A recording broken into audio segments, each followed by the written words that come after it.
Então, convidar a todos para a gente retomar os trabalhos. Agora, o Diego Gran, que é nosso engenheiro aqui do departamento, vai continuar com os trabalhos aí, tratando do planejamento da CIPA. Logo a seguir, aí, o companheiro Mário Freitas já também dá sequência. E a gente, obviamente, que estamos aí com o horário um pouco adiantado, então vamos aí pedir ao companheiro Diego aí que faça a apresentação dele com tranquilidade, porque é importante, do Mário também, e dando seguir o trabalho, convidando todos que estão ainda lá no saguão para subir para a plenária e passando já a palavra ao Diego para iniciar o trabalho. Boa tarde a todos. Acho que aqui quase todos já me conhecem, né? Então, eu sou engenheiro eletricista, engenheiro de segurança. Estou prestando serviço no Departamento de Saúde do sindicato há 5 anos. Então, nesses 5 anos, já tivemos diversos cursos e encontros de cipeiros. Esse acho que é o primeiro que teve a menor adesão de cipeiros liberados pelas empresas. Já podemos até ter um indicativo que seja um sinal da reforma trabalhista. O Departamento de Saúde e Segurança é composto pelo diretor do departamento, Oswaldo, daí tem o Mário, que é outro engenheiro, que na sequência vai fazer alguns comentários. Eu queria saber, acho que não sei se a gente já falou uma vez, de como que surgiram as normas regulamentadoras. Assim como agora em 2017 teve essa reforma trabalhista que está sendo muito ruim e vai piorar em muito as condições do trabalhador, em 77 nós tivemos uma alteração também da CLT, no qual foi alterado do artigo 154 ao 201. Artigos esses todos que falam sobre saúde e segurança do trabalhador. E até então, até 77, todas as normas e todas as questões de saúde e segurança do trabalhador nas empresas era apenas o que estava na CLT. Então, a partir de 77, o artigo 200, que antes falava que as empresas eram obrigadas a fornecer um treinamento e qualificação aos seus trabalhadores. Esse artigo ele foi alterado e passou ao Ministério do Trabalho e Emprego definir normas e regulamentar como que as empresas deveriam fornecer esse treinamento às empresas. Sendo assim, em 78, o Ministério do Trabalho publicou as 28 NRs, as primeiras 28 NRs. NRs essas que, ao longo dos anos, muitas foram alteradas e muitas foram adicionadas. Hoje nós temos 36 NRs. E por que esse aumento do número de NRs? Porque o mundo do trabalho sofreu alterações em todos esses anos. Antigamente, muitos trabalhos eram estritamente manuais. Hoje, robotizado, informatizado. Então, mudou os riscos ao trabalhador e, desta forma, vai ser incrementando e tendo NRs novos. A CIPA, Comissão Interna de Prevenção de Acidentes, é um assunto tão importante que ela tem uma NR exclusiva para tratar dos casos dela. A gente, em nenhum momento aqui, vai pegar a NR e ficar lendo ponto a ponto. Acho que todos aqui que são cipeiros ou que já foram, e até os nossos diretores que já participaram de outros encontros, a gente já teve alguns treinamentos assim. E isso, então, assim, vamos fazer alguns pontos principais que devem ser levados em conta. Principalmente o objetivo da CIPA, que é a prevenção de acidentes e doenças decorrentes do trabalho. Logo, preservando a saúde do trabalhador. E como que a CIPA consegue fazer isso? Através de um planejamento e, dentro desse planejamento, criando um plano de trabalho. Os nossos diretores aqui já estão cansados de ouvir a gente falar em plano de trabalho. Hoje a gente vai mostrar um pouquinho melhor sobre isso. Plano de trabalho, porque a gente sempre fala e põe a importância, é que através dele que você vai conseguir fazer com que o cipeiro tenha um tempo livre para poder fazer as atividades da CIPA.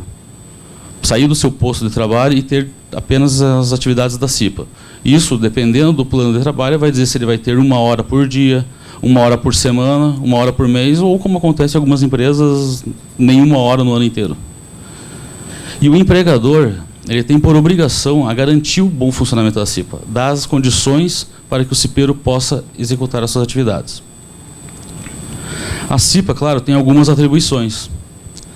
E essas atribuições vão ajudar depois justamente para a criação do plano de trabalho, que é identificar os riscos dos postos de trabalho, não necessariamente só do setor que o cipeiro pertence. Ele pode fazer a inspeção dos riscos de setores diferentes do dele. Com esse levantamento dos riscos, ele vai fazer um mapa de riscos. Com o mapa de riscos, ele já tem também um plano de trabalho, porque todos esses riscos levantados vão ter que ter alguma tratativa, alguma forma de reduzir e eliminá-los. Muitas vezes não consegue eliminá-los, mas tem que tentar reduzir a um nível aceitável. Tem que, muitas vezes, participar da implementação, que às vezes, conforme o risco identificado, uma sugestão de melhoria que ele que trabalha no setor, às vezes ele pode contribuir. Ele tem que ter tempo, que a gente justifica também, que é para verificar periodicamente as condições de trabalho. Discutir as situações de risco. Essa discussão de situações de risco é com o SESMIT da empresa, muitas vezes com o gerente de manutenção, porque às vezes é um risco que não é grave e iminente, mas é de um vazamento de óleo de uma máquina e que a manutenção está deixando lá, ninguém viu. Ele vai lá, discute com o cara, informa e tem uma solução mais rápida. Ele tem a obrigação também de divulgar as informações para os seus demais colegas. Ele pode requerer a paralisação de uma máquina quando tiver em grave e iminente risco. Só que ele vai lá parar a máquina. Ele vai requerer ao SESMIT da empresa, quando essa empresa possui o SESMIT constituído. Empresas menores que não têm o SESMIT, ela vai falar com o empregador para requerer a paralisação da máquina. Ela também tem como atribuições ter o conhecimento do PPRA e do PCMSO da empresa, que deve ser apresentado pelo SESMIT da empresa aos cipeiros. Deve promover o cumprimento das NRs e participar da análise da investigação tanto de doenças do trabalho como dos acidentes do trabalho.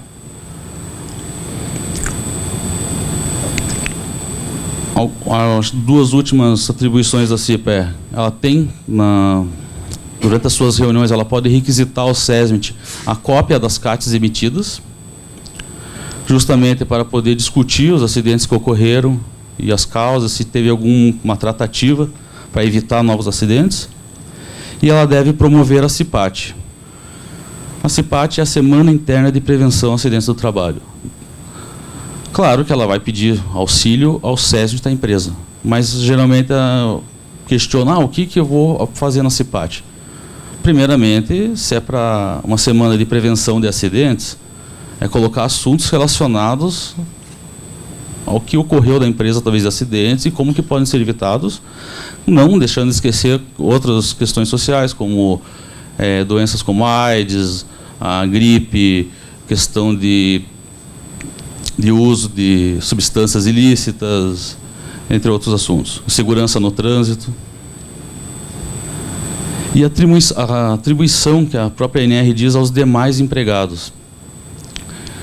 Que não é só o cipeiro que tem a obrigação, mas sim os empregados, que é de participar da eleição, indicando e elegendo aquela pessoa que quer que ele represente, que seja representado, colaborar com a gestão da CIPA, indicar aos cipeiros situações de risco quando encontradas, e sem falar que aplicar as recomendações, não só das NRs, como das decisões que a CIPA toma. Funcionamento da CIPA. Basicamente, é reuniões mensais.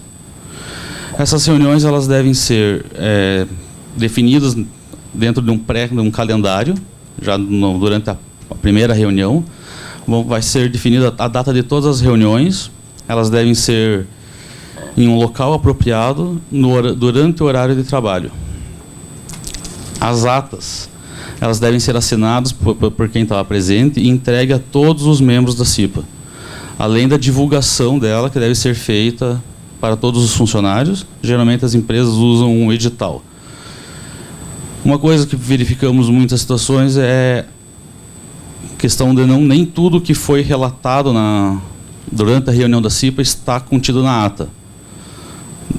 A gente sempre parte da orientação de que o cipeiro pode pegar a ata, fazer uma ressalva à mão e deixar registrado. Muitas vezes a empresa se recusa a colocar algumas informações na ata. Geralmente as decisões devem ser em consenso. Não havendo consenso, põe-se em votação. Reuniões extraordinárias, sempre que houver um risco grave ou iminente de acidente. Sempre também que tiver um acidente de trabalho grave e fatal. Por isso que a gente sempre fala que o cipeiro tem que participar da investigação do acidente de trabalho e deve ser discutido, não esperar às vezes 20 dias, 30 dias para a próxima reunião da CIPA. Marque-se uma reunião extraordinária para tratar esse assunto. Ou quando houver a solicitação de alguma das partes, tanto do empregador como do empregado. O plano de trabalho, o que ele é? Nada mais é do que você pegar, por exemplo, todas as questões das atribuições aqui e você verificar como que eu vou identificar os riscos, quando que eu vou identificar os riscos. Então, quer dizer, você vai colocar isso e colocar, cada atividade, quem vai fazer, quando que se deve fazer. Cada gestão de CIPA, quando for tomar posse, deve fazer o seu plano de trabalho. Claro que não esquecendo de verificar atas das CIPAs anteriores, o plano de trabalho da CIPA anterior, para ver o que foi feito, o que não foi feito. Onde que se faz? Se faz durante o treinamento obrigatório que eles têm da CIPA e nas primeiras reuniões da CIPA. Por que se faz? Porque é a forma que você vai conseguir justificar a disponibilidade do trabalhador e a forma de você mostrar as atividades. Aqui é um exemplo de plano de trabalho bem característico das empresas, que vai ter o que é, por quê, onde, como. A gente pode pegar, por exemplo, planejar a CIPAT. Objetivo, atender a legislação. Essa é a primeira coisa que a gente questiona. Nenhuma dos objetivos é para atender a legislação. É sim para preservar a saúde do trabalhador, evitar acidentes. Então aqui, você falando, por que você tem que fazer isso? Para a prevenção de acidentes, automaticamente você vai estar atendendo a legislação. O segundo caso, colocar apoio para os pés. Orientação do anexo 1 da NR17. Ergonomia, a falta do apoio pode gerar multas. Então eu só vou fazer esse objetivo porque ele gera multas. Não, porque eu tenho que dar uma condição ergonômica para os meus funcionários. Então, essa é a principal questão, que a gente sempre questiona. Claro, o local vai ser em salas de cursos, ou no setor. Como que vai ser feito? Organizar a CIPAT a partir das reuniões ordinárias da CIPA.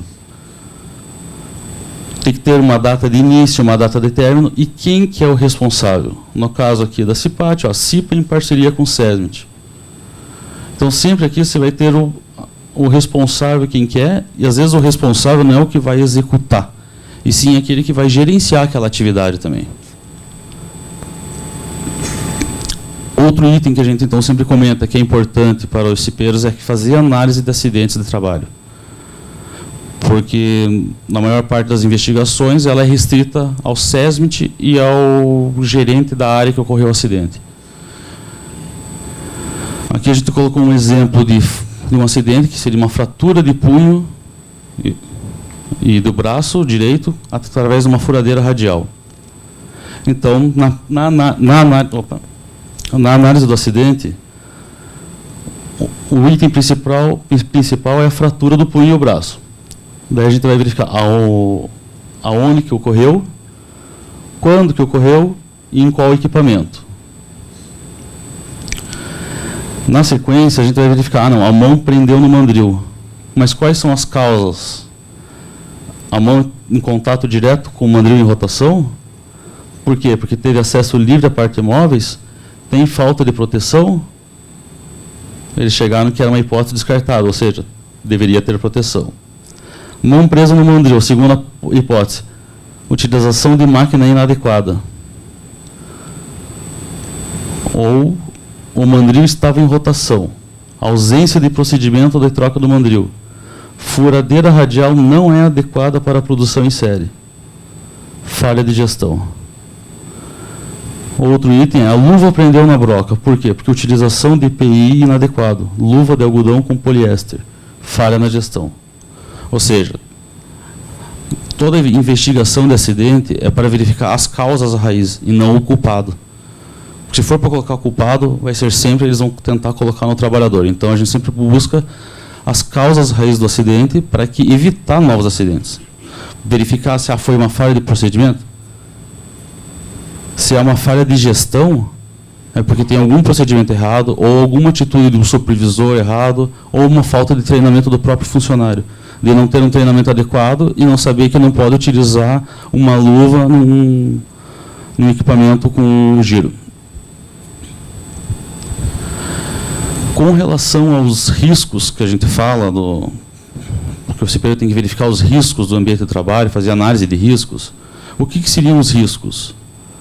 É o conjunto de elementos e substâncias ou materiais que colocam em risco a sua integridade física. Os riscos eles são divididos em 5 grupos, que são os riscos físicos, que é o grupo número 1, que ele vai ser representado na cor verde. Aqui é um exemplo de uma tabela bem antiga, de uma literatura antiga, e aqui de uma literatura mais atualizada. Permaneceram constantes, os mesmos riscos. Nos riscos químicos, que devem ser representados pela cor vermelha, também manteve constante nas duas literaturas, que daí seriam os riscos químicos. Grupo 3, representado na cor marrom, riscos biológicos, também constante. Os riscos do grupo 4, representado na cor amarelo, riscos ergonômicos. Na literatura antiga, era por esforço físico intenso, levantamento e transporte manual de peso, monotonia e repetitividade. Trabalho em turno noturno. Atualmente, já aumentou algumas questões, como jornada de trabalho prolongada, imposição de ritmos excessivos, controle rígido de produtividade. Então, a gente pode observar que, com a mudança do ambiente de trabalho, está sendo atualizado também os riscos. Assim como também no grupo 5, que é o grupo azul, que é riscos de acidentes, também tivemos uma inclusão de novos riscos, como iluminação inadequada, arranjo físico inadequado, probabilidade de incêndio e explosão, animais peçonhentos. Então, quer dizer, conforme as mudanças do ambiente de trabalho, vai ser atualizado e sempre vai ser o grupo do risco de acidente e dos riscos ergonômicos. Como que a gente pode fazer a nomenclatura, tipo, a identificação dos riscos? Ele vai ser por uma legenda, geralmente vai ser no layout do desenho da planta da empresa ou do setor, e você vai determinar a intensidade daquele risco. No caso, risco pequeno, médio e grande, e esses círculos serão pintados da cor do risco existente no ambiente. Ou seja, mais ou menos assim, como esse mapa, exemplo de mapa. Cada setor da empresa apresenta os seus riscos descritos. E na sequência desses riscos, deve ter medidas preventivas, que vai indicar qual o risco, qual o agente, qual que é a fonte e quais são as recomendações que devem ser feitas. Senhores, da minha parte hoje era isso. Eu adiantei um pouquinho para que o Mário também tivesse um tempo para poder fazer a sua fala. Caso alguém tenha alguma pergunta.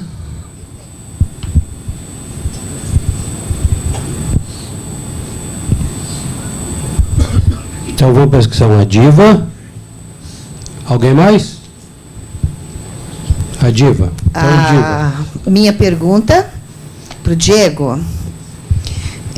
A gente sabe que tem diretor cipeiro, diretor sindical cipeiro, mas quando a empresa não tem o cipeiro e também diretor, o diretor sindical, ele pode, na passagem dele pela fábrica, fazer anotação e cobrar do cipeiro, né? Ou já vai direto no Tec Segurança? Olha, Diva, tanto a CIPA como o SESMIT da empresa, eles deveriam trabalhar com o mesmo objetivo, que é a prevenção de acidentes.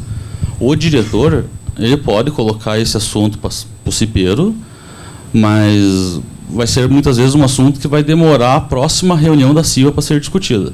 Então, o caminho mais rápido é ir para o SESMIT da empresa e colocar esse ponto. Claro, se o SESMIT às vezes não dá a devida atenção, deve-se solicitar para o cipeiro, e se for uma situação de grave e iminente risco, que seja solicitada uma reunião extraordinária da CIPA. A minha pergunta é a respeito do horário realmente estabelecido para a reunião da CIPA, né? Comenta-se que é 1 hora, mas a gente sabe que muitas vezes, devido ao acúmulo de 30 dias para outra reunião, surgem bastante demandas, né? E a empresa em si fica batendo na tecla que tem que terminar em 1 hora e termina em 1 hora, sabe? Atropela se não tem muito tempo de expor, surgem outros assuntos paliativos no meio que não vai construir referente àqueles casos que aconteceu dos últimos 30 dias. Realmente, a minha pergunta, é 1 hora estabelecida pela lei? Olha, a reunião, na NRL diz que tem uma reunião mensal, mas ela não estipula o limite de horário. Só que a gente sabe também de prática das empresas que marcam, por exemplo, a reunião da CIPA numa sexta-feira, no último horário. Que quer dizer que se alongar a reunião, o funcionário vai perder o transporte da empresa. Já fazem, às vezes, dessa forma justamente para não ter como alongar. Mas não tem nada que impeça que a reunião seja num período maior.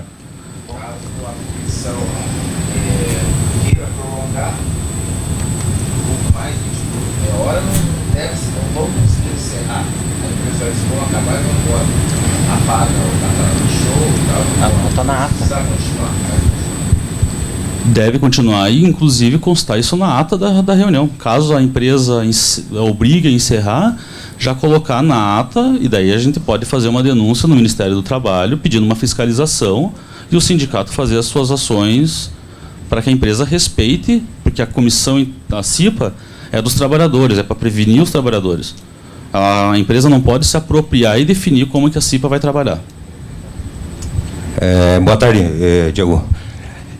Primeira coisa, acidente de trajeto. Foi uma advogada lá, que foi eleita pelos trabalhadores puxa-saco lá, e ela falou o seguinte, que acidente de trajeto hoje não gera CAT. Primeiro ponto é isso aí. O segundo, a ata ela tem um prazo para ser assinado, porque lá eles fazem um garrancho, o cara assina, sei lá, 10 dias depois. Tem um prazo para isso? Olha, o primeiro caso da CAT ali, acidente de trajeto continua sendo um acidente de trabalho. Ela falou que mudou? Não sei de onde que ela tirou isso, acho que lá da casa dela. Não, o que mudou é que hoje ele não implica mais no FAP. Ele não vai mais bloquear o FAP da empresa por um acidente de trajeto. Coisa que antes a gente tinha em empresas que o cara se acidentou de moto durante a ida para o trabalho, e a empresa tinha o bloqueio do FAP que fazia com que ela pagasse um percentual maior de imposto. Então, essa foi a única mudança. Continua sendo um acidente de trabalho, de trajeto. Continua sendo reconhecido, então? Sim, porque, inclusive, na abertura da CAT, você continua tendo o campo típico, doença ou trajeto. E quanto à ata? Com relação à ata, ela deve ser feita... existe um secretário que é indicado pelos membros da CIPA, que pode ser, tendo sido um dos eleitos, ou pode ser uma outra pessoa de fora que não tenha sido eleita, e ela deve ser feita de bate-pronto. Ela não tem, assim, a própria NR não diz um prazo, mas terminou a reunião, tem um período ali, dá um prazo de um dia, 24 horas, para a pessoa poder bater a ata e fazer a entrega para as assinaturas. Tá, só mais uma coisa. o funcionário sofreu um acidente. Ele pode ser feita análise pelo representante da empresa e não do empregador, do funcionário, do cipeiro, ou seja, porque nós temos representante da empresa e tem o representante do trabalhador eleito pelo trabalhador. Na ausência do cipeiro, o representante da empresa pode fazer essa análise, porque ele vai puxar para o lado da empresa, né? Olha, o cipeiro, tanto o eleito como o indicado, eles têm as mesmas condições de responsabilidade civil e criminal, inclusive que até o Mário vai fazer alguns comentários sobre essa responsabilidade. Pode ser feita a investigação por ele.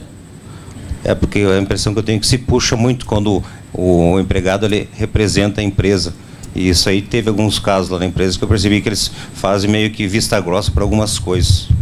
Mas é uma questão de ética da pessoa, porque a gente também já viu casos de cipeiro indicado que é mais atuante que cipeiro eleito. Não, okay. E eu acho que é por isso que a gente sempre procura colocar as consequências do cipeiro, a responsabilidade civil e criminal dele, justamente para afastar aquelas pessoas que querem ser cipeiros simplesmente pelo direito de ter um ano de estabilidade. Muitos ainda entram na CIPA para ganhar estabilidade, para depois tentar negociar e vender, ganhar uma indenização. Então, quer dizer, a gente quer realmente que sejam pessoas que estejam preocupadas na prevenção. E o cipeiro, mesmo indicado, ele tem a obrigação de fazer a investigação de forma sem puxar para o lado da empresa. Obrigado. Mais alguém? Tem mais alguém? Não.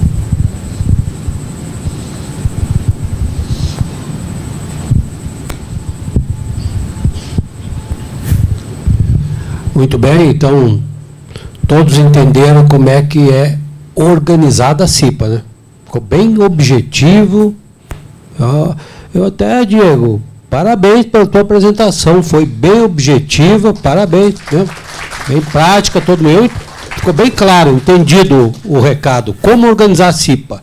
Ou seja, nós, trabalhadores, temos que organizar a nossa CIPA. Porque as empresas, eu falei na minha fala hoje várias vezes sobre isso, as empresas tomaram a CIPA da gente. Está aí os comentários. Elas se apropriaram. E nós temos que organizar a CIPA, sim. E temos que usar essa apresentação do Diego aqui e começar a discutir a organização da CIPA desta forma. Tempo. É o plano de trabalho que vai definir o tempo. Tá? Reunião, a NR5 não determina uma hora de prazo. Enquanto houver o debate de pontos polêmicos que tem que discutir, tem que durar a reunião. Né? Então nós temos que tomar essa CIPA. É mais uma bandeira para nós. Vamos retomar a CIPA.